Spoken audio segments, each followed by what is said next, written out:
ncient DNA from a teen girl reveals previously unknown group of humans, CNN. The bones of a teenage hunter-gatherer who died more than 7,000 years ago on the Indonesian island of Sulawesi tell the story of a previously unknown group of humans. This distinct human lineage has never been found anywhere else in the world, according to new research. The study published Wednesday in the journal Nature.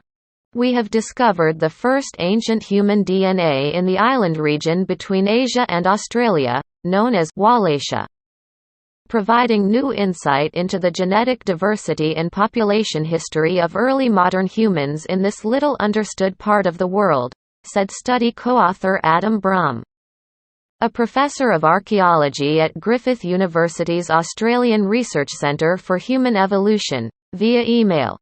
The first modern humans used the Wallacea Islands, mainly Indonesian islands that include Sulawesi, Lombok and Flores, as they crossed from Eurasia to the Australian continent more than 50,000 years ago, researchers believe.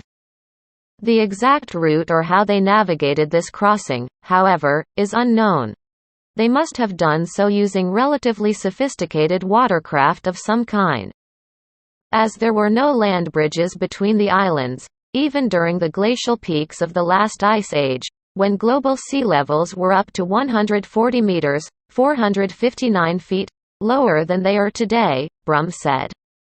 Tools and cave paintings have suggested that humans were living on these islands by 47,000 years ago, but the fossil record is sparse and ancient DNA degrades more rapidly in the tropical climate. However, researchers uncovered the skeleton of a female between the ages of 17 and 18 in a cave on Sulawesi in 2015. Her remains were buried in the cave 7,200 years ago. She was part of the Tolian culture, only found in a pocket of Sulawesi's southwestern peninsula. The cave is part of an archaeological site called the Liang Panenge. The Tolans is the name archaeologists have given to a rather enigmatic culture of prehistoric hunter-gatherers that lived in the forested plains and mountains of South Sulawesi between around 8,000 years ago until roughly the 5th century AD, said Brum via email. They made highly distinctive stone tools, including tiny, finely crafted arrowheads known as Maros points, that are not found anywhere else on the island or in wider Indonesia. The young hunter-gatherer is the first largely complete and well-preserved skeleton associated with the Tolian culture, Brum said. Lead study author Selina Karlhoff was able to retrieve DNA from the wedge-shaped petrous bone at the base of the skull. It was a major challenge, as the remains had been strongly degraded by the tropical climate, said Karlhoff, also a doctoral candidate at the Max Planck Institute for the Science of Human History in Jena, Germany.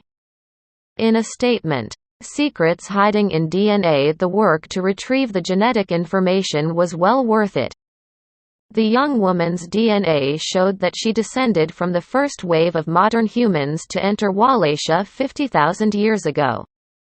This was part of the initial colonization of Greater Australia, or the combined Ice Age landmass of Australia and New Guinea. These are the ancestors of present-day Indigenous Australians and Papuans," Brum said. And it turns out that the oldest genome traced to the Wallacea Islands revealed something else. Previously unknown ancient humans. She also shares ancestry with a separate and distinct group from Asia who likely arrived after the colonization of Greater Australia, because modern Indigenous Australians and Papuans don't share ancestry with this group, Brum said. Previously, it was thought that the first time people with Asian genes entered Wallacea was around 3,500 years ago when Austronesian-speaking farmers from Neolithic Taiwan swept down through the Philippines and into Indonesia, he said. It suggests that there might have been a distinct group of modern humans in this region that we really had no idea about up until now. As archaeological sites are so scarce in Wallacea and ancient skeletal remains are rare, no descendants of this lineage remain. Her genome included another trace of an enigmatic and extinct group of humans, Denisovans. The handful of fossils signifying that these early humans ever existed are largely from Siberia and Tibet.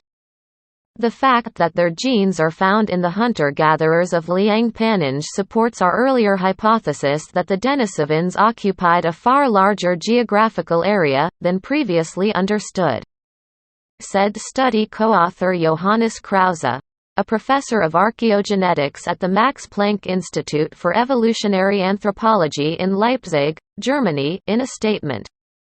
But when her DNA was compared with that of other hunter-gatherers who lived west of Wallachia at the same time, their DNA didn't contain any traces of Denisovan DNA. The geographic distribution of Denisovans and modern humans may have overlapped in the Wallachia region. It may well be the key place where Denisova people and the ancestors of indigenous Australians and Papuans interbred, said study co-author Cosimo Poth, a professor at the University of Tübingen's Senckenberg Center for Human Evolution and Paleoenvironment in Frankfurt, Germany, in a statement. Researchers don't know what happened to the Tolian culture, and this latest discovery is one piece of the puzzle as they try to understand the ancient genetic history of humans in Southeast Asia. Brum hopes that more ancient DNA from the Tolian people can be recovered to reveal its diversity, and its wider ancestral story.